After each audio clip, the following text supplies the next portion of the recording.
Season 2 of Oshi no Ko covers two major storylines, the mainstay arc and the scandal arc.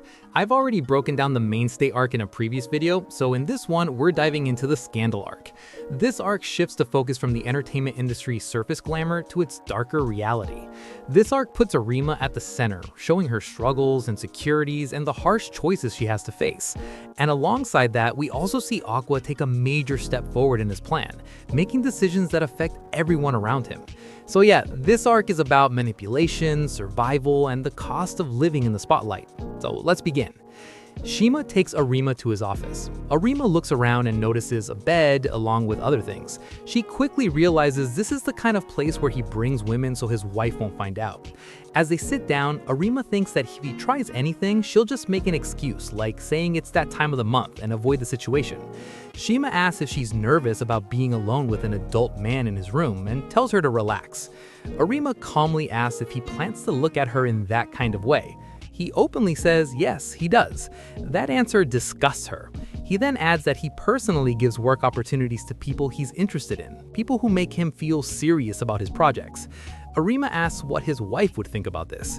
Shima casually replies that his wife also sees other people and they simply don't talk about it with each other. This disgusts her even more.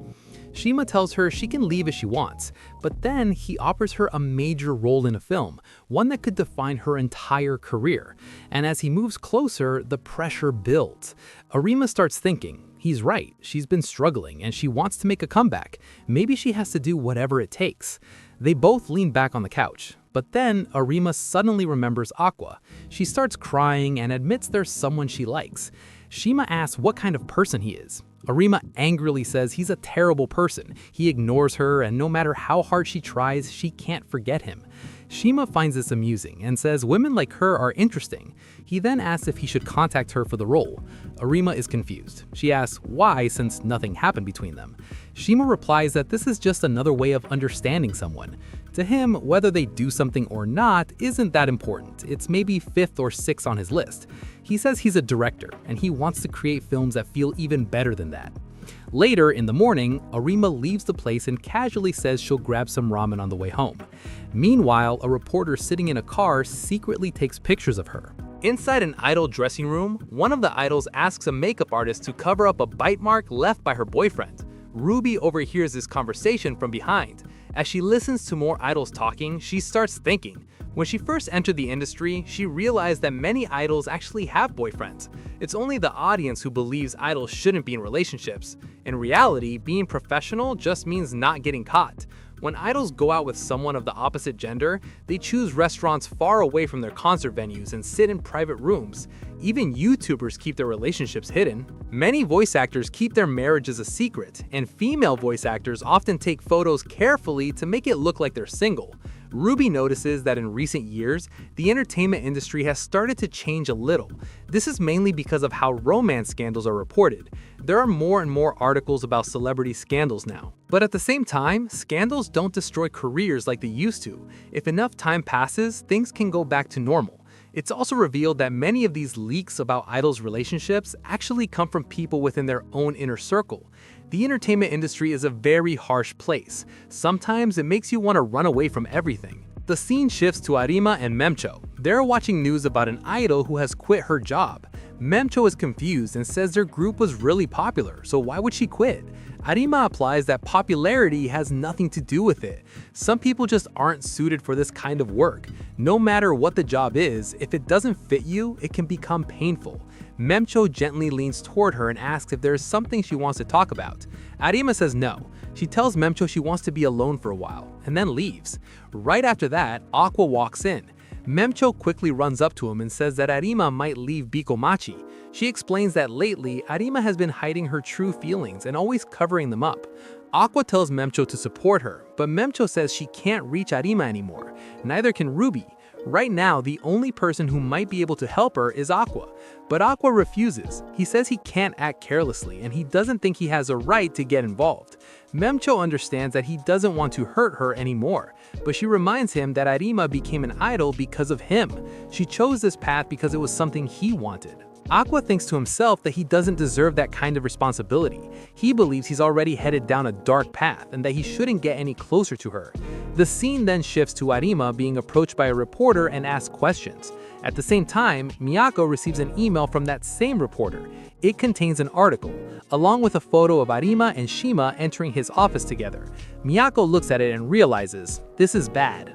A reporter approaches Arima and asks her about her relationship with director Shima. Arima freezes. She doesn't know what to say. The reporter then shows her the photo he took of her entering Shima's office. Panicking, Arima decides to run away.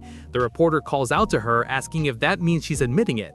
As she runs, Arima starts thinking. They're going to write an article about her. Even though nothing actually happened, she was still alone with a man at that time of night. From the outside, it only looks bad. This could affect Bikomachi too. She starts running even faster. The scene shifts to Miyako. She says Arima isn't answering her calls. She wasn't at the training studio either, and she has never skipped lessons before. Miyako realizes that Arima might already know about the situation. They need to hear from her directly, otherwise they won't be able to respond to the scandal. Aqua calmly says that Arima will come back, but Miyako disagrees. She says 18-year-olds aren't that strong, especially when they're forced to carry so much responsibility. Back to Arima. She thinks about all the idols who got caught in scandals. She knows exactly what kind of harsh words people throw at them, and those words start playing in her mind. She eventually stops and sits down somewhere alone. She wonders if she should just quit. She's always complained about not getting enough work even though she wants it so badly. She tried her best not to hold the group back, but now this has happened. She starts crying. In that moment, she quietly asks Aqua for help. But then, suddenly, she starts laughing. She realizes that just because she's hurt, she's trying to rely on a guy. She calls herself pathetic for it. She stands up and says people are going to call her a slut. They'll say she's trying to sleep her way to the top. Then she screams. She says people can say whatever they want. She's been hearing things like this since she was a child. She admits she never really liked her fans anyway, and no matter what happens, she'll survive in this industry by being herself. At that moment, Aqua arrives. He tells Miyako over a video call that it'll take much more than this to break Arima, and now the rest is up to them. Back at the office, Miyako discusses what to do about the upcoming article on Arima. Ruby says it's surprising that their first major scandal would involve Arima, especially since she doesn't even have anyone in her life. That thought frustrates her. Arima explains that nothing actually happened between her and Shima. They only talked in his apartment, but she admits that she stayed there until morning, and because of that, she knows it will be hard for fans to believe her. She apologizes. Miyako tells her she doesn't need to apologize. She explains that getting photographed doesn't mean she failed as a professional. Reporters follow celebrities everywhere. They secretly record conversations, hide recorders under tables, and try to trick people into letting their guard down. Weekly magazines will do anything for a story. Even I had to deal with things like this. Most people don't realize just how close and aggressive these reporters can be. For someone young like Arima, even a small mistake can lead to this kind of situation. Miyako also says that Bikomachi isn't usually popular enough for weekly magazines to target them like this. Arima's photos were taken outside Shima's apartment. Since many celebrities bring their dates home, reporters often wait around such places to catch them. So it's possible that the reporter was actually targeting Shima. He already has rumors surrounding him. The reporter probably thought Shima alone wasn't a big story, but the woman he was seen with could make it one. If Arima and Shima had arrived separately, the photos might not have been taken. In the end, Arima simply got caught up in Shima's mess. It was an accident. Memcho adds that magazines usually don't directly call it an affair. Instead, they leave things vague and let readers imagine the rest. If they make up too much, they can get sued. Miyako then explains some strategies to deal with these weekly magazines. She talks about ways to avoid being photographed and how careful they need to be in the future. In extreme cases, when an article forces one idol to retire, other scandals sometimes get leaked to shift attention. Finally, she warns them to be careful around men who already have a bad reputation. Arima apologizes again. She says she already knew what kind of person Shima was, but she still went because she wanted to act. Memcho hugs her and tells her it's okay. She says no one is perfect. They're all just trying to live their lives. They work so hard every day, so at the very least, they should be allowed to do what they want with their own lives. The scene shifts to Aqua and Ruby. Aqua asks what will happen to Arima now. Ruby says this scandal will definitely affect her future. Aqua remembers what Memcho said earlier. He asks Ruby, if there's a way to help Arima, would she do it? Ruby immediately says yes, because Arima is one of them. Aqua stands up and starts walking away. He thinks to himself, the article will be published in 2 days. There's still time to do something. Ruby suggests that maybe they could bribe the reporter. Miyako immediately rejects the idea, but she says there's still one thing they can do. The scene shifts to Aqua. He enters a bar where the reporter is already waiting for him. The reporter, Itano, expected him. Aqua apologizes for being late.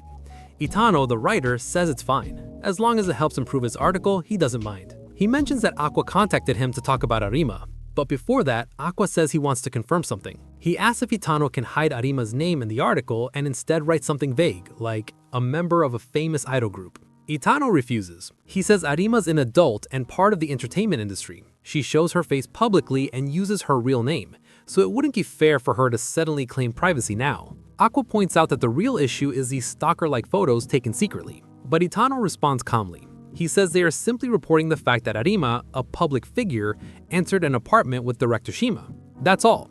They don't even describe what happened afterward. They leave everything up to the reader's imagination.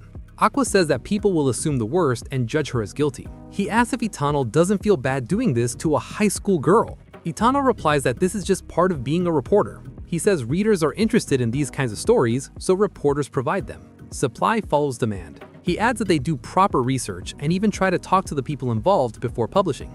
Some magazines have 20 to 30 writers. As long as writers submit enough articles, they are free to cover whatever they want. Some reporters actively choose entertainment scandals. Some feel guilty about it, while others enjoy it. Aqua realizes that Itano is simply doing his job. He just grabbed the story that was in front of him. Itano then asks Aqua what he wants to say about Arima, but Aqua says he has nothing to say about her. Instead, he has something else, something much bigger. He says that compared to Arima's story, this new information will attract far more attention.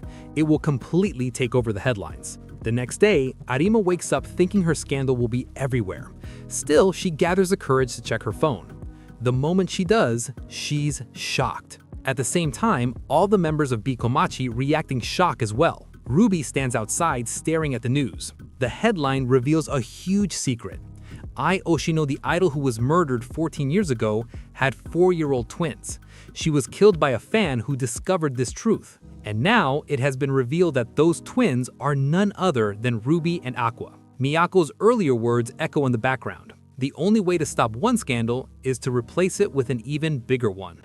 The news spreads everywhere. Everyone is talking about it. A reporter explains on TV that Aqua himself revealed the truth to their magazine. He did it because he wanted to explain everything in his own words before it came out publicly. Akane watches the news and realizes something important. Aqua has already made up his mind. The scene shifts to Aqua and Ruby. Ruby is furious. She lashes out at him for revealing the truth about their mother. Aqua calmly says it was necessary, not just for Arima, but for everyone. Ruby refuses to accept that. She says he has dragged their mother's name into the spotlight and ruined her image. She asks him if he's really okay with that. Aqua admits that he isn't, but he reminds Ruby of what she said before, that even if it hurts, if there's a way to save a friend, she would do it. Ruby then asks what I would think if she saw this. Aqua replies that I would probably just laugh it off, and then he says something cold. She's already dead, so that truth should be used for the sake of those still living. Ruby goes silent for a moment. Then she admits he has a point. This revelation will protect Arima and also increase their popularity. Aqua steps closer, trying to say something, but Ruby suddenly pulls away. She tells him not to touch her. She says he has changed. Before, he always put I first and worked hard for her, but now he doesn't treasure her anymore. Aqua says that's not true, but Ruby calls him a liar. She says she no longer considers him family, and then she says goodbye. Aqua quietly responds, this is necessary because after he's gone, she'll be able to live properly in this world. The scene shifts to Arima. She sees that the news about Aqua and Ruby is everywhere. Weeks pass, 2 or 3 go by, and in that time, no article about her is ever published. It becomes obvious why. Aqua protected her. In a press conference, Ruby speaks to the public. She shares her mother's supposed final words. Ruby, maybe you'll become an idol someday. Ruby says her dream is to perform at the Dome, something her mother was never able to achieve. In the end, the story turns into something emotional. People see it as 2 children carrying on their mother's legacy, a heartfelt tribute. Because of this, Aqua and Ruby become even more famous. They start getting more work. Arima also benefits from this and begins receiving more opportunities. All the members of Bikomachi become busy with their schedules every day. Arima thinks to herself, today is the day. She's gonna thank Aqua. Arima tells Aqua that she read the article. She remembers that when they first met, Ai was still around, and Aqua was much more cheerful back then. She says he probably never truly recovered from losing her. Aqua replies that he did, but Arima immediately calls him a liar. She says he's more sensitive than he thinks, and she understands that kind of pain. She explains that she knows what it feels like to lose someone important. When she was a successful child actor, people called her a genius, but as soon as her popularity dropped, people started leaving her. Those kinds of wounds, especially from childhood, they never really go away. Even now, it scares her when people leave her just because they stop liking her. She says that if she can't bring in money, then she's basically nobody. Aqua disagrees. This surprises Arima. She then says that Aqua is also one of those people who left her. Aqua denies it, but Arima insists. She says he hates her and that's why he pushed her away. Aqua struggles to explain himself, but eventually he says that being close to him could cause problems for her idol career. If those scandal photos had included him too, it could have put her in serious danger. Arima pauses and then asks, was he trying to protect her this whole time? Aqua says yes. Suddenly, Arima grabs a tissue box and throws it at him. She angrily shouts, why didn't he just tell her that? That's what had been stressing her out all this time. Aqua asks what he was supposed to say. Something like, stay away from me or you might fall for me? Arima immediately rejects that idea. She says that's ridiculous. There's no way she would fall for someone like him. She says she has never seen him that way and never will. Then she changes the topic. She says that because of this incident, she has realized something. She's not suited to being an idol. What she truly wants is to act. She says she'll continue as an idol for now, but not forever. So until then, she tells Aqua to treat her like his favorite. Then she adds that him suddenly distancing himself without any explanation really hurt her. To her, Aqua is someone special, a close and important friend. She thanks him for saving her, and she asks him to keep being friends with her, just like before. Aqua agrees. He says she would never fall for a guy who already has a girlfriend anyway. Then he reveals something unexpected. He and Akane have broken up. Arima freezes. And in that moment, all the things he just said come rushing back to her. She starts to regret her words.